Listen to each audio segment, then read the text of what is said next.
Hello students, कैसे हो बेटा? Good morning. अपन पढ़ रहे हैं बेटा केमिस्ट्री। जो नए स्टूडेंट्स आए हैं 11th में, हिंदी मीडियम के स्टूडेंट्स, उनके लिए। तो देखो अपना केमिस्ट्री में टॉपिक है बेटा, जो चैप्टर अपन पढ़ रहे हैं उसका नाम है रसायन विज्ञान की कुछ मूलभूत अवधारणाएं, some basic concepts of chemistry. Okay, तो देखो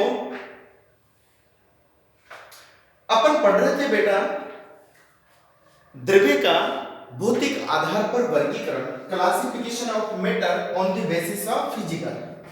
ठीक है, तो देखो अपन ने ठोस, द्रव और गैस, द्रव्य की तीनों अवस्थाएं पढ़ ली थी। ठीक है, और लास्ट में अपन पढ़ रहे थे बेटा द्रव्य की गैसियस अवस्था। ठीक है, तो देखो कभी कभी क्या होता है, वाष्प अवस्था एवं पदार्थ की द्रव अवस्था में बेटा असमंजसता उत्पन्न हो जाती है कि किसको अपन वाष्प कहें और किसको अपन गैस अवस्था कहें। देखो वाष्प अवस्था क्या होती है और गैस अवस्था क्या होती है। ठीक है, तो इसको थोड़ा सा मैं क्लियर कर देता हूं। देखो बेटा वाष्प अवस्था क्या होती है। ठीक है, जैसे जो जल होता है, जल तुम्हें पता है कमरे के तापमान पर बेटा द्रव अवस्था में पाया जाता है। ओके, तो ऐसे सभी पदार्थ जो रूम टेम्परेचर पर, सामान्य कमरे के तापमान पर द्रव अवस्था में पाए जाते हैं, उनकी गैसीय अवस्था को ही अपन वाष्प कहते हैं। ओके, तो देखो वाष्प को अपन परिभाषित कर देते हैं वेपर। वाष्प को क्या कहते हैं बेटा अपन? वेपर। तो देखो वाष्प क्या होती है,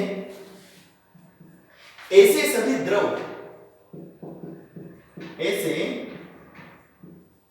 सभी द्रव जो जो कमरे के तापमान पर, ऐसे सभी द्रव जो कमरे के तापमान पर, द्रव की जगह पर पदार्थ कर लेते हैं तो ज्यादा बेटर होगा बेटा। ऐसे सभी पदार्थ जो कमरे के तापमान पर द्रव अवस्था में पाए जाते हैं, द्रव अवस्था में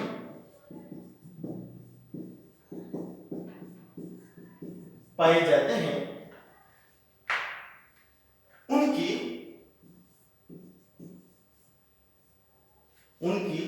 गैसीय अवस्था को वाष्प कहा जाता है। उनकी गैसीय अवस्था को वाष्प कहा जाता है।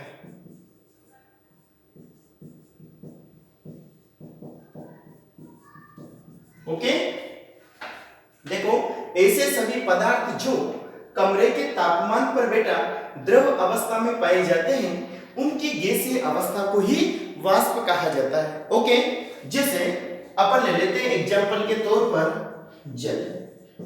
ठीक है, जल कमरे के तापमान पर द्रव अवस्था में पाया जाता है, अतः इसकी गैसीय अवस्था को क्या कहेंगे अपन? वाष्प कहेंगे। ओके, लेकिन मान लो अमोनिया ले अपन, तो अमोनिया को बेटा वाष्प नहीं कर सकते अपन, अमोनिया को क्या कर सकते हैं? गैस कर सकते हैं। क्यों? क्योंकि अमोनिया सामान्य कमरे के तापमान पर द्रव अवस्था में नहीं पाई जाती। ठीक है, तो ऐसे पदार्थ या ऐसे द्रव्य जो सामान्य कमरे के तापमान पर द्रव अवस्था में नहीं पाए जाते हैं, ठीक है, उनको अपन गैसीय अवस्था कहते हैं या उनको गैसीय अवस्था में कहा जाता है। ठीक है, तो ये तो हो गई बेटा वाष्प। अब ले लेते हैं अपन गैसीय अवस्था। ठीक है, तो दोनों में देखो अर्थ अच्छी तरह समझ लीजिए, ये कहीं नहीं मिलेगा तुम्हें कि वाष्प में गैस में क्या अंतर होता है। नेक्स्ट आता है अपना गैसीय अवस्था। ठीक है, गैसीय अवस्था। तो देखो गैसीय अवस्था क्या होती है? ऐसे सभी पदार्थ जो कमरे के तापमान पर द्रव अवस्था में नहीं पाए जाते हैं, तो उनकी अवस्था को अपन क्या कहते हैं बेटा, गैसीय अवस्था कहते हैं। ओके, तो ऐसे सभी पदार्थ, ऐसे सभी पदार्थ जो, ऐसे सभी पदार्थ जो कमरे के तापमान पर, जो कमरे के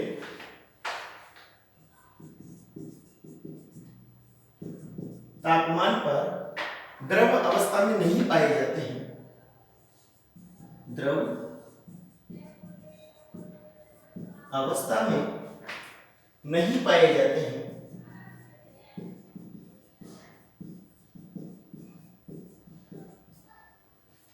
ऐसे सभी पदार्थ जो कमरे के तापमान पर द्रव अवस्था में नहीं पाए जाते हैं, उनको गैसीय अवस्था में, उनको गैसीय अवस्था नाम देना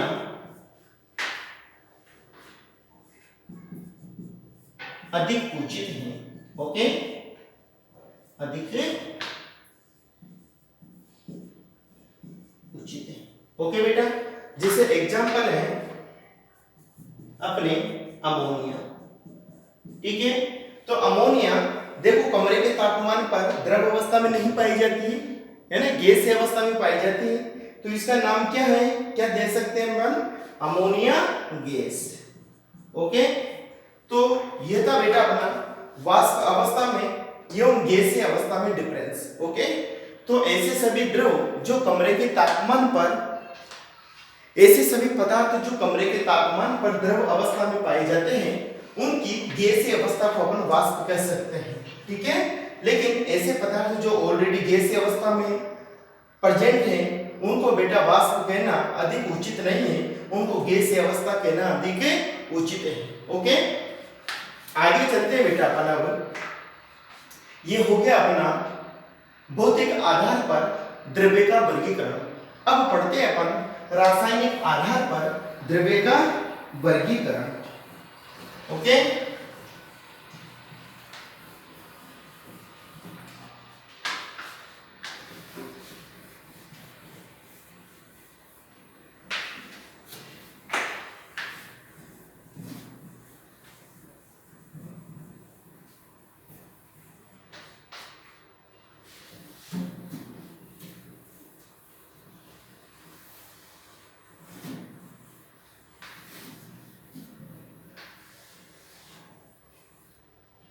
नेक्स्ट आता है अपना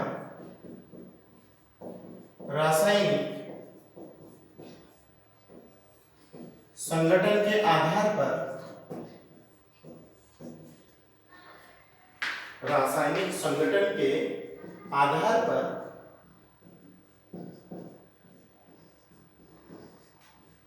द्रव्य का वर्गीकरण। Okay, classification of matter on the basis of chemical composition. Okay, तो बेटा रासायनिक संगठन के आधार पर अपन द्रव्य का वर्गीकरण का जो चार्ट था वह अपन पहले पढ़ चुके हैं। ठीक है ना, तो देखो रासायनिक वर्गीकरण के आधार पर पदार्थ को दो भागों में बांटा गया है, एक तो शुद्ध पदार्थ और एक मिश्रण। कितने भागों में बांटा गया था, एक तो शुद्ध पदार्थ और दूसरा मिश्रण। ठीक है, रासायनिक संगठन के आधार पर पदार्थ अर्थात द्रव्य को दो भागों में बांटा गया है, शुद्ध पदार्थ और मिश्रण। तो देखो बेटा, जो शुद्ध पदार्थ होता है इसको भी आगे जाकर तत्व एवं यौगिक में बांट दिया जाता है।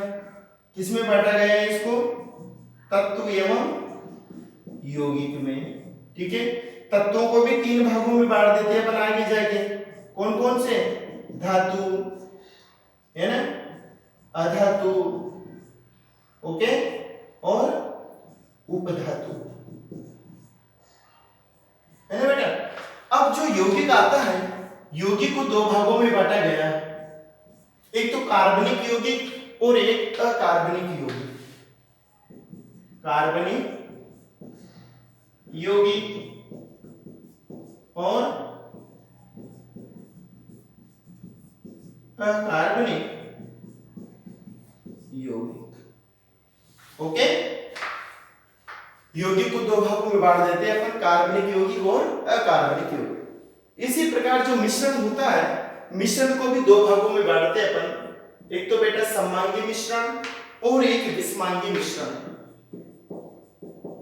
सममांगी मिश्रण और दूसरा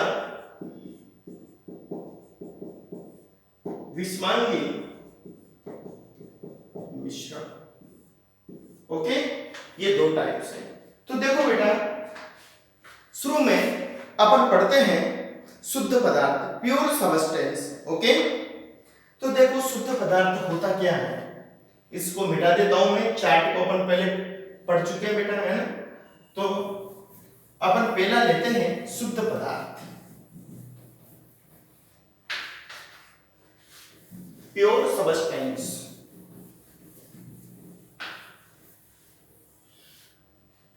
शुद्ध पदार्थ,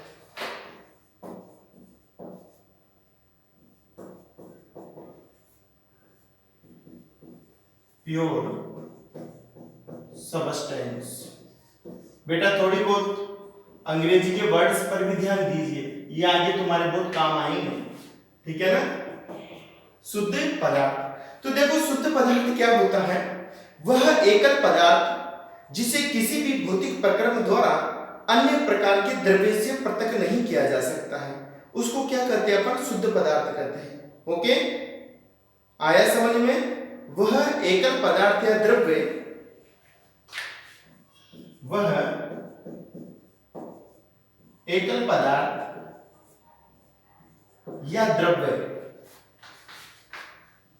या द्रव्य जिसे किसी भी बेटा भौतिक प्रक्रम द्वारा पृथक नहीं किया जा सकता है, जिसे किसी भी भौतिक प्रक्रम द्वारा, जिसे किसी भी भौतिक प्रक्रम द्वारा शेष अन्य द्रव्यों से पृथक नहीं किया जा सकता, या अन्य प्रकार के द्रव्यों में पृथक नहीं किया जा सकता। प्रक्रम द्वारा अन्य प्रकार के द्रव्यों में, अन्य प्रकार के द्रव्यों में पृथक नहीं किया जा सकता है, नहीं किया जा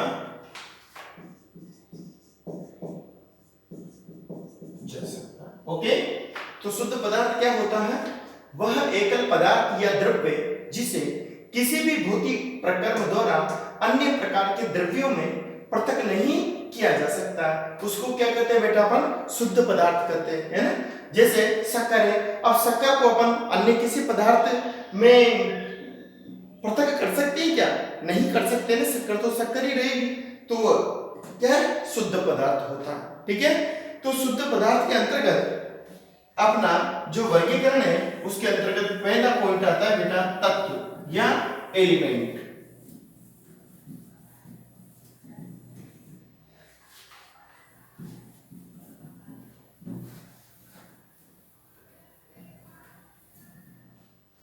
क्या आता है, शुद्ध पदार्थ के अंतर्गत अपना तत्व या एलिमेंट आता है, एलिमेंट। ओके, तो देखो तत्व क्या होते हैं, तुम 10th क्लास में या अन्य छोटी क्लासों में भी पढ़कर आए होंगे बेटा। किसी शुद्ध पदार्थ का वह सरलतम रूप होता है जिसे सामान्य भौतिक एवं रासायनिक विधियों द्वारा न तो तोड़ा जा सकता है और न ही इसे सरल पदार्थों से बनाया जा सकता है, उसको क्या कहते हैं, अपन तत्व कहते हैं। या अपन दूसरी परिभाषा में बताएं कि एक ही प्रकार के परमाणुओं से मिलकर बना हुआ पदार्थ ही तत्व कहलाता है। ठीक है। तो इसकी जो सिस्टेमेटिक डेफिनेशन है बेटा तत्व की अपन पढ़ लेते हैं। किसी शुद्ध पदार्थ का वह सरलतम रूप, किसी शुद्ध पदार्थ का, किसी शुद्ध पदार्थ का वह सरलतम रूप, वह सरलतम रूप जिसे किसी भी भौतिक विधियों द्वारा एवं रासायनिक विधियों द्वारा न तो तोड़ा जा सकता है, जिसे सामान्य रूप से किसी भी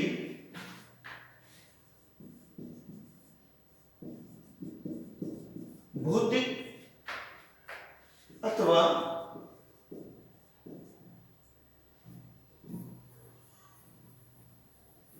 भौतिक अथवा रासायनिक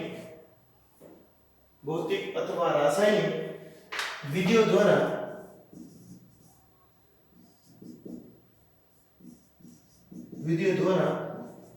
न तो तोड़ा जा सकता है, न तो तोड़ा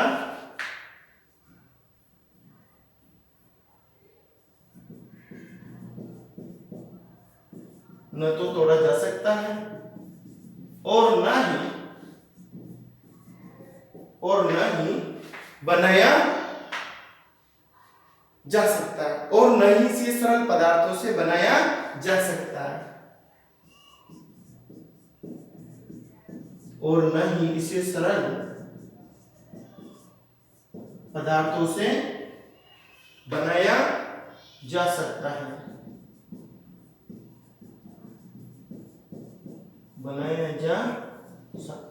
ओके। तो यह बेटा तत्व किसी शुद्ध पदार्थ का वह सरलतम रूप जिसे सामान्य रूप से किसी भौतिक अथवा रासायनिक विधि द्वारा न तो तोड़ा जा सकता है और न ही इसे सरल पदार्थों से बनाया जा सकता है, तत्व कहलाता है। या अपन सामान्य रूप से ये कह सकते हैं कि पदार्थ का वह शुद्ध रूप जो एक ही प्रकार के परमाणुओं द्वारा मिलकर बना होता है वह बेटा तत्व कहलाता है, ठीक है। अब तत्वों का वर्गीकरण पढ़ते हैं अपन। तत्वों को भी बेटा 3 वर्गों में बांटा गया है। कौन कौन से में? एक तो धातु, दूसरा अधातु और तीसरा उपधातु। तो देखो तुम आवर्त सारणी पढ़ के आए हो 10th के अंदर, तो तुम्हें पता है कौन कौन से वर्गों में धातु रखा गया है बेटा ब्लॉकों के अंदर। एस ब्लॉक के सभी तत्व धातु थे, डी ब्लॉक एफ ब्लॉक के तत्व भी धातु है ना, पी ब्लॉक के तत्व अधातु हैं, और पी ब्लॉक देखो ऐसा ब्लॉक है जिसमें धातु, अधातु और उपधातु तीनों प्रकार के तत्व आते हैं, ठीक है ना। तो अपन पढ़ते हैं आगे तत्वों का वर्गीकरण, क्लासिफिकेशन ऑफ एलिमेंट्स।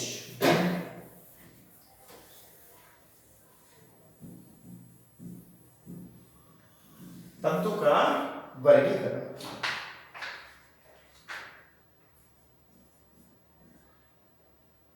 तत्व का वर्गीकरण, ठीक है।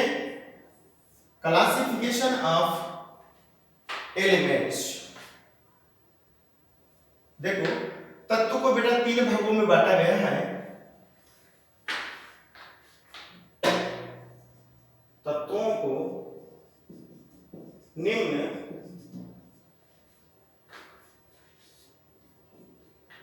तत्वों का वर्गीकरण, तत्वों को निम्न 3 भागों में बांटा गया है।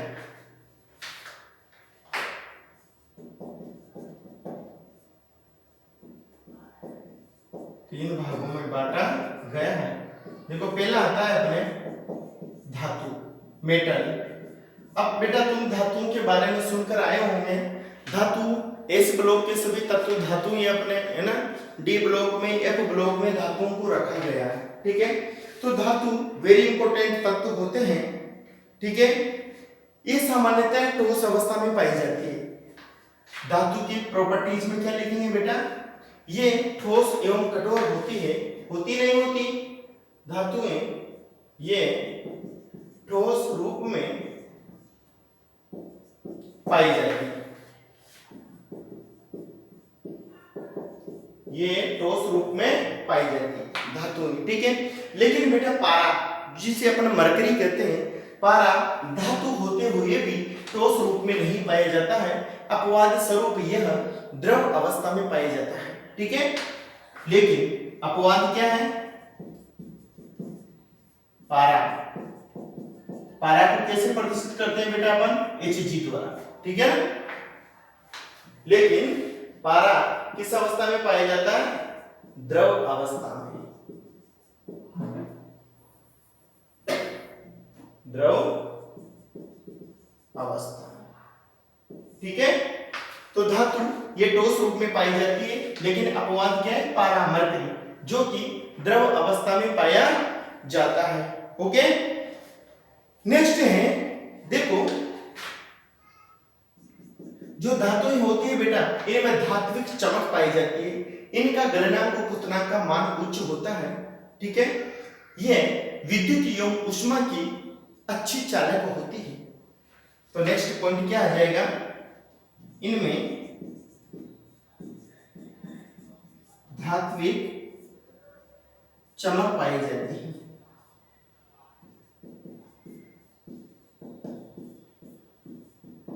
इनमें धात्विक चमक पाई जाती है, और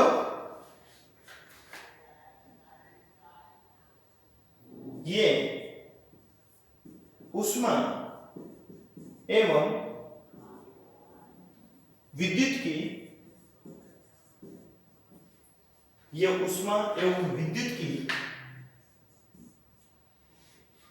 सुचालक होती है, होती नहीं होती? ठीक है ना। इनमें धात्विक चमक पाई जाती है, यह ऊष्मा एवं विद्युत की सुचालक होती है, ओके। नेक्स्ट जो पॉइंट आता है बेटा, वो क्या आता है? देखो जो धातुएं होती है वो बेटा आघात वर्धने एवं तन्ने होती है। आघात वर्धने का मतलब होता है कि इनको पीट पीट कर चद्दर के रूप में परिवर्तित किया जा सकता है, तथा तन्ने का मतलब होती है धातुओं को खींचकर तार बनाए जा सकते हैं, ठीक है। तो नेक्स्ट पॉइंट क्या हो जाएगा? ये आघात वर्धनी, यह आघात वर्धनीय व तन्ने होती है। These are malleable and ductile, okay. यह आघात वर्धनीय व तन्ने होती है, अर्थात इनको चद्दरों में परिवर्तित किया जा सकता है, वो इनकी तारे बनाए जा सकती है, ओके। नेक्स्ट है बेटा, धातुओं के जो गलनांक एवं क्वथनांक का मान होते हैं वो उच्च होते हैं, ठीक है, अन्य तत्वों की तुलना में। ये सामान्यतः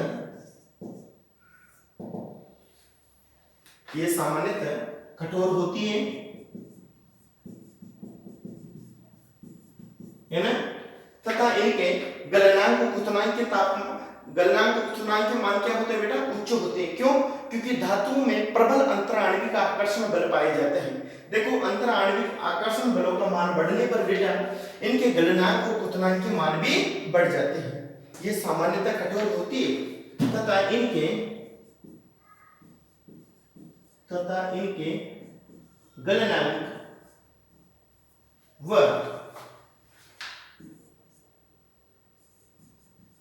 क्वथनांक के मान, गलनांक और क्वथनांक के मान अपेक्षाकृत उच्च होते हैं, अपेक्षाकृत उच्च होते हैं, ओके। तो ये हो गई बेटा अपनी धातुएं, जैसे एग्जाम्पल क्या है? एल्यूमिनियम, ठीक है ना, गोल्ड सोना, सिल्वर चांदी, आयरन लोहा आदि सब क्या है? धातुएं, ठीक है। ये तो हो गई धातुएं। अब आती है अपने अधातुएं। ठीक है। तो बेटा तुम्हें पता है आवर्त सारणी में जो पी ब्लॉक है अपना, पी ब्लॉक में अधातुओं को रखा गया, ठीक है। धातुओं के जस्ट विपरीत जो प्रॉपर्टी है वह अधातुओं की होती है ना। तो देखो नेक्स्ट सेकंड टॉपिक आता है अपना अधातु, नॉन मेटल्स।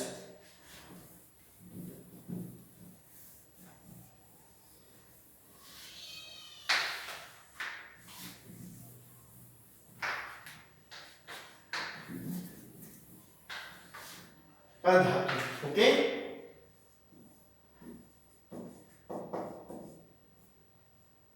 अधातु, non metals.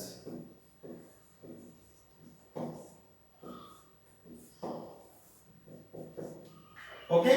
तो देखो अधातु क्या होते हैं, पी ब्लॉक में आने वाले तत्व अधातुओं के अंतर्गत सम्मिलित किए गए हैं। जैसे अपन एग्जांपल दे दूं मैं, जैसे फास्फोरस, सल्फर, ऑक्सीजन, नाइट्रोजन, है ना, हेलोजन, ये क्या है सब बेटा, ये अधातु है, ठीक है। तो देखो अधातु क्या होती है, धातु के विपरीत गुणों वाले तत्व होते हैं। ये द्रव्य की सभी तीनों अवस्थाओं में पाए जाते हैं बेटा। इनमें चमक नहीं होती है, लेकिन आयोडीन एक अपवाद है। अधातु क्या होते हैं, इनमें चमक नहीं पाई जाती है, पाई जाती है। अधातु में चमक नहीं पाई जाती है, किंतु अपवाद क्या है बेटा, आयोडीन, ठीक है ना। आयोडीन, आयोडीन में धातुओं की तरह चमक पाई जाती है, ओके। एग्जाम्पल अपन ने पढ़ी ले बेटा, ये विद्युत की कुचालक होती है। अधातुएं क्या होती है, विद्युत की कुचालक होती है, ठीक है। लेकिन एक अपवाद है, तुमने पढ़ा होगा, ग्रेफाइट बेटा विद्युत की सुचालक होती है। क्यों, देखो ग्रेफाइट क्या है, ग्रेफाइट कार्बन का परमाणु होता है, ग्रेफाइट विद्युत का सुचालक होता है। क्यों, क्योंकि कार्बन, जो कार्बन का अपर रूप है ग्रेफाइट, इसमें मुक्त इलेक्ट्रॉन्स पाए जाते हैं। मुक्त इलेक्ट्रॉनों की उपस्थिति के कारण कार्बन का अपर रूप ग्रेफाइट विद्युत का सुचालक होता है।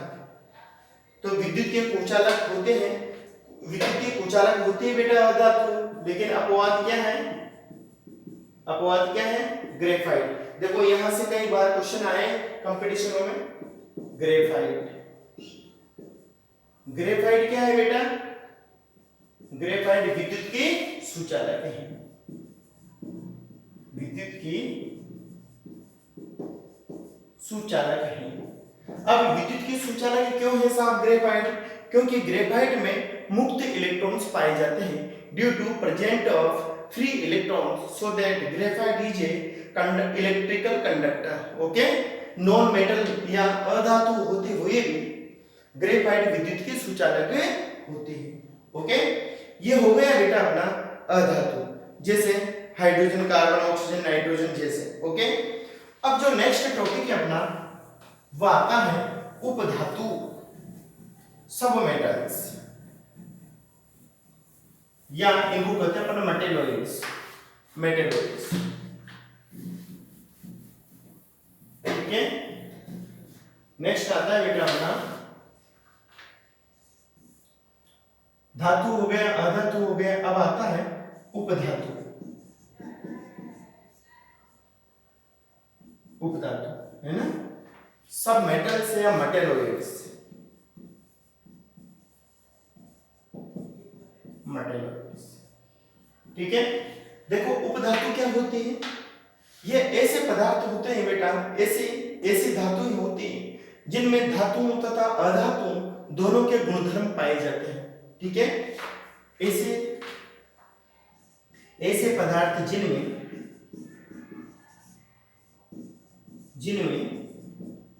धातुओं व अधातुओं दोनों के गुणधर्म पाए जाते हैं, धातुओं और, या अपन ऐसे कर ले पदार्थ की जगह तत्व कर लेते जो ज्यादा बेटर रहेगा बेटा।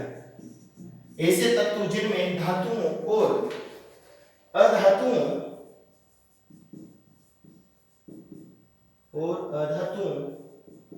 दोनों के दोनों के गुणधर्म पाए जाते हैं।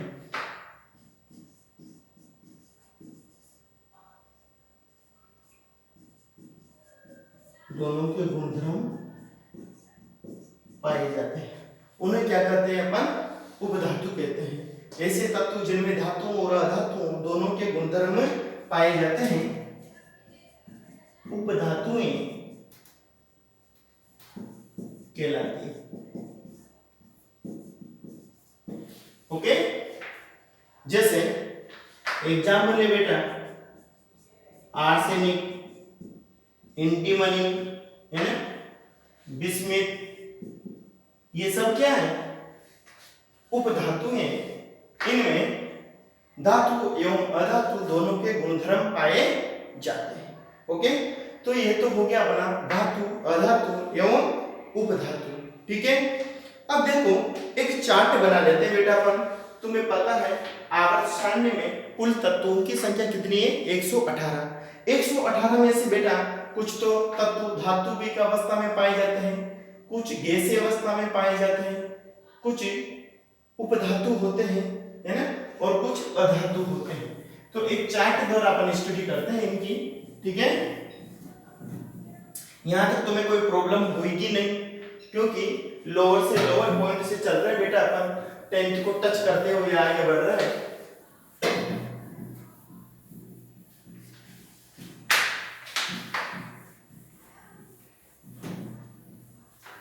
देखो सर, एक चार्ट बनाते हैं बेटा अपन। ठीक है, कुल तत्व कितने आवर्त सारणी में? तत्व बराबर 118, ये या नहीं है? आवर्त सारणी में कुल तत्वों की संख्या कितनी है?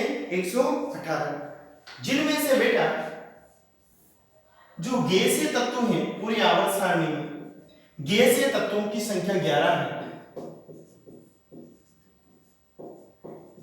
गैसीय तत्वों की संख्या कितनी है? कुल 11। ठीक है, गैसीय तत्वों की संख्या कितनी है? टोटल 11। ठीक है, इसी प्रकार द्रव तत्वों की संख्या, ऐसे तत्व जो द्रव अवस्था में पाए जाते हैं, द्रव तत्व बराबर 2। जैसे पारा था बेटा मरकरी, मरकरी द्रव अवस्था में पाया जाता है अपना। इसी प्रकार ब्रोमीन, ब्रोमीन भी द्रव अवस्था में पाया जाता है। तो दो तत्व आवर्त सारणी में द्रव अवस्था में पाए जाते हैं। ओके, कुछ तत्व ऐसे बेटा जो प्राकृतिक हैं, प्राकृतिक तत्व, प्राकृतिक तत्व नेचुरल एलिमेंट्स है अपने 92। प्राकृतिक तत्व कितने हैं? 92। अब देखो एक परमाणु क्रमांक 92 के बाद जितने भी तत्व आते हैं वे बेटा प्राकृतिक नहीं है, वह वैज्ञानिकों द्वारा प्रयोगशाला में संश्लेषित किए गए हैं। अतः यूरेनियम 92 के बाद आने वाले सभी तत्वों को अपन ट्रांस यूरेनिक तत्व या परा यूरेनिक तत्व कहते हैं, क्योंकि ये प्रकृति में नहीं पाए जाते हैं और इन्हें वैज्ञानिकों द्वारा प्रयोगशाला में निर्मित किया गया है। तो ये अपने नेचुरल एलिमेंट्स जो कितने हैं? 92। इसके पश्चात आती है बेटा अपनी धातुएं, मेटल्स।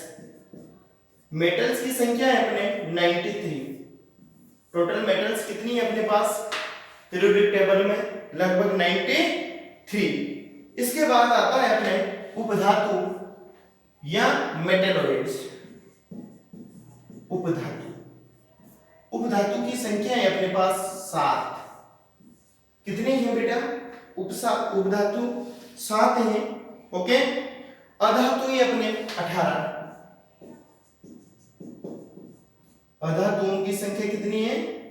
18। ओके, इसके बाद आते हैं कृत्रिम तत्व। कृत्रिम तत्व ही अपने 26। कृत्रिम तत्व मतलब आर्टिफिशियल एलिमेंट्स कितने हैं? टोटल 26। 26 कृत्रिम तत्व बेटा। इसके बाद आते हैं ठोस तत्व, सॉलिड एलिमेंट्स। जो ठोस अवस्था में तत्व उपस्थित है वो है 105, जिसमें धातुएं भी आ गई, उपधातु भी आ गई, अधातु भी आ गए, कृत्रिम तत्व भी आ गए हैं, प्राकृतिक तत्व भी आ गए बेटा, है ना।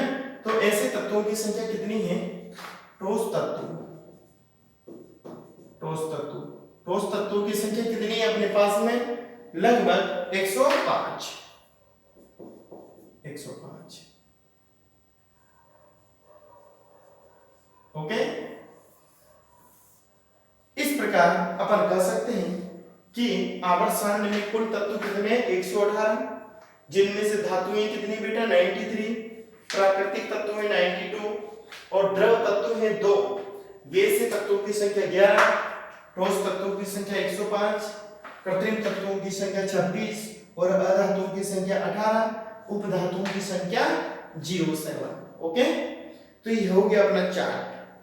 अब आता है बेटा शुद्ध पदार्थ के अंतर्गत नेक्स्ट पॉइंट अपना यौगिक कंपाउंड। ओके, यहां तक कोई प्रॉब्लम नहीं है? तुम्हें सब समझ में आ रहा है ना? फिर भी कोई परेशानी हो तो बेटा बता देना मेरे को, ठीक है? नेक्स्ट चलते हैं अपन यौगिक की तरफ।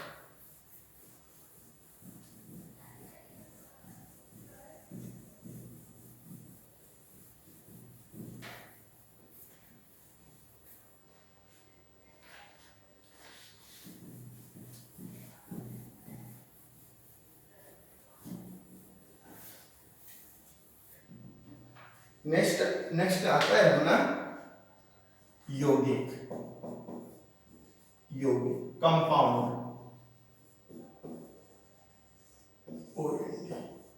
यौगिक। तो बेटा यौगिक क्या होता है? तुम छोटी क्लासों में पढ़ के आए होंगे, दो या दो से अधिक तत्वों से मिलकर बना हुआ पदार्थ क्या कहलाता है? अपने यौगिक कहलाता है। सरल भाषा में अपन ऐसे डिफाइन कर सकते हैं इसको, दो या दो से अधिक तत्वों से मिलकर यौगिक का निर्माण होता है। यह अपन और डेवलप लैंग्वेज ले जाए तो क्या कह सकते हैं बेटा?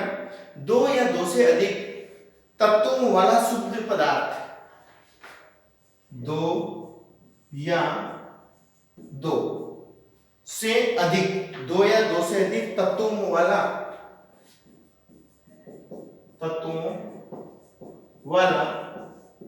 शुद्ध पदार्थ, शुद्ध पदार्थ जो क्या होता है बेटा? रासायनिक संयोग द्वारा बना होता है। दो या दो तत्वों वाला शुद्ध पदार्थ भार के एक निश्चित अनुपात में संयोग करता है। भार के एक निश्चित अनुपात में, भार के एक निश्चित अनुपात में संयोग करता है।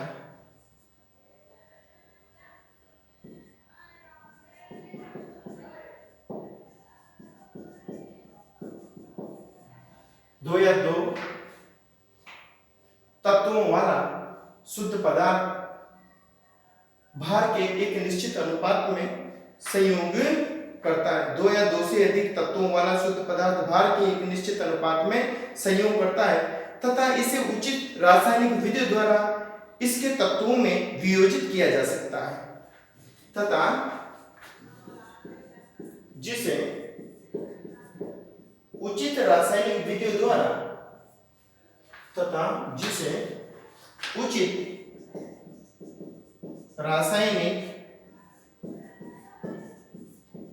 विधियों द्वारा इसके तत्वों में वियोजित किया जा सकता है। इसके तत्वों में मतलब अवयवी तत्वों में, इसके तत्वों में वियोजित किया जा सकता है।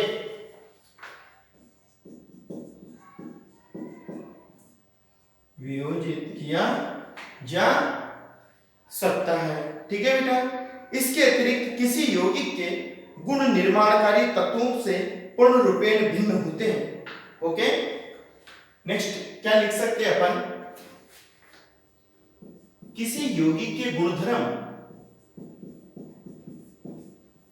किसी यौगिक के गुणधर्म उसके निर्माणकारी तत्वों के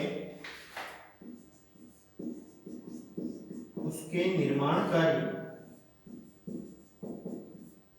तत्वों के गुणों से सर्वथा अलग होते हैं, सर्वदा अलग होते हैं,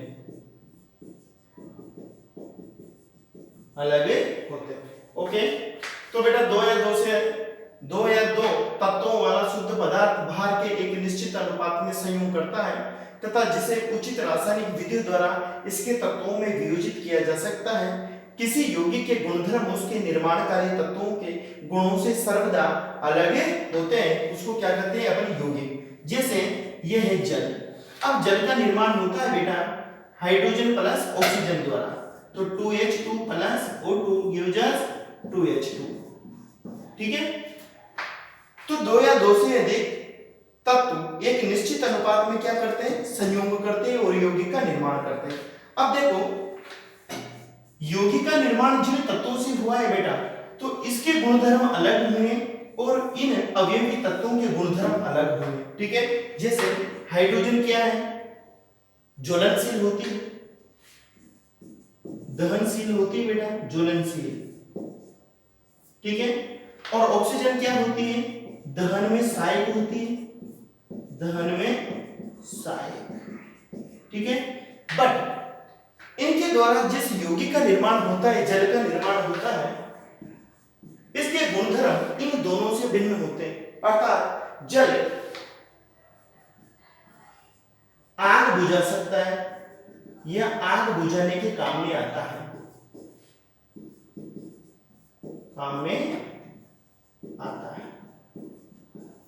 ओके। तो देखो दो या दो से अधिक तत्व जो एक निश्चित अनुपात में संयोग करते हैं, ठीक है, यौगिक कहलाते हैं। यौगिक के निर्माण में जो अवयवी तत्व काम आते हैं, उन अवयवी तत्वों के गुणधर्म बने हुए यौगिक की तुलना में अलग होते हैं बेटा, ठीक है। तो ये इस एग्जाम्पल द्वारा तुम्हारे अच्छी तरह समझ में आ गया होगा, ठीक है। आगे चलकर जो यौगिक होता है बेटा, ये भी दो भागों में बांटा गया है। देखो जैसे यहां पर हाइड्रोजन है अपना और ये ऑक्सीजन है, जल का सूत्र ये होता है, तो इसके अणुभार कितना है, 2, ऑक्सीजन का 16। इसको और सरल करो मैं तो 1:8, अर्थात जल के निर्माण में हाइड्रोजन एवं ऑक्सीजन का जो द्रव्यमान अनुपात होता है वो कितना होता है, 1:8। अर्थात 1:8 के निश्चित अनुपात में हाइड्रोजन एवं ऑक्सीजन संयोग करके जल का निर्माण करते हैं, ओके। नेक्स्ट पढ़ेंगे अपन इसके बाद यौगिकों के प्रकार। यौगिक कितने प्रकार के होते हैं, 2 प्रकार के बेटा, एक तो कार्बनिक यौगिक और एक अकार्बनिक यौगिक, ओके। तो अब इसके पश्चात अपन नेक्स्ट लेक्चर में पढ़ेंगे, ओके।